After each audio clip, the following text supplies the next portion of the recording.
இது எப்படி இருக்குன்னா, எல்லா தொகுதியிலையும் அதாவது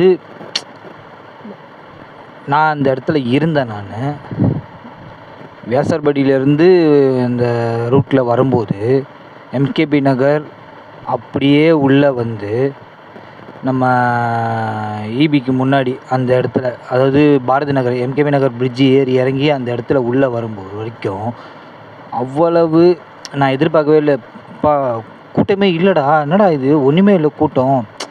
பரவாயில்ல, போலீஸ்காரங்க ஒரு சைடில் வந்து பார்த்திங்கன்னா அவ்வளோ கரெக்டாக பேரிகேட் போட்டு அந்த பப்ளிக்கெல்லாம் அழகாக மேனேஜ் பண்ணி, நடுவில் அழகாக போலீஸ்காரங்க வர வழியில் அவங்களோட பவுன்சரும் அழகாக வழி விட்டு அந்தளவுக்கு சேஃப்டியாக எப்படி அவ்வளோ சூப்பராக வேலை பார்த்தாங்க.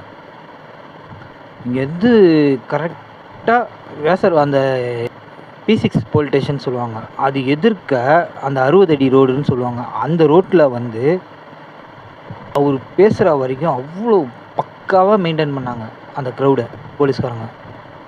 அதை முடிச்சுட்டு அப்படியே கொஞ்சம் யூடர்ன் பண்ணிக்கிட்டு மூலக்கடை சைடு போனால், கொளத்தூர் போகலான்னு சொல்லிட்டு போனால், அவ்வளோ க்ரௌடை ஒரு பேரிகார்டு கூட இல்லாமல் மேனேஜ்மெண்ட் பண்ணாமல். ஏன்னா நான் அந்த இடத்துல இருந்தேன் சார். என்னடா உள்ளே போனால் நமக்கும் ஏதாவது ஆகிடுமோ அப்படின்ற ஒரு பயம் வர அளவுக்கு அந்த இடத்துல அப்படி ஒரு கூட்டம். ஆனால் இங்கே பாரதி நகர், எம்கேபி நகர்லாம் வந்து பார்த்திங்கன்னா ஒன்றுமே இல்லைங்க. அவ்வளோ அவ்வளோ ஃப்ரீயாக வந்து பார்த்தாங்க.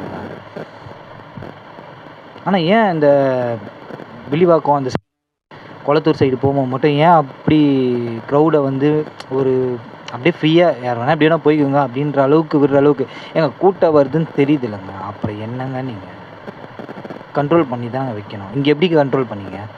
இந்த இடத்துல கண்ட்ரோல் பண்ண தெரிஞ்சவங்களுக்கு ஏங்க அங்கே பண்ண மாட்டீங்க? திருப்பி ஒரு கரூர் விஷயத்த அது நடக்கக்கூடாதுன்றது எல்லாருக்கும் ஒரு மனஸ்தாபம் இருக்கும். என்னடா இது, அதாவது போலீஸ்காரங்க வந்து சார் நீங்கள் உள்ளே வரலாம் அப்படின்னு சொல்லி கரூரில் நடந்த விஷயம் அப்படி வேற ஒன்று. ஆனால் இது வந்து பார்த்திங்கன்னா இவங்களே, அதாவது யாருன்னா விஜய் அவர்களே வந்து இங்கே வந்து க்ரௌடு ரொம்ப அதிகமாக இருக்குது, இந்த இடத்துல வந்து மெயின்டெனன்ஸ் சரியாக பண்ணலை போல், அதனால் இந்த இடத்துல பிரச்சாரம் பண்ணால் எதனா அசம்பாவிதம் கண்டிப்பாக நடக்கிறதுக்கு வாய்ப்பு இருக்குன்றதுனால அவங்களே வந்து இந்த ப்ரோக்ராமுக்கு கேன்சல் பண்ணிக்கிட்டு வேறு ரூட் எடுத்துகிட்டு போயிட்டாங்க.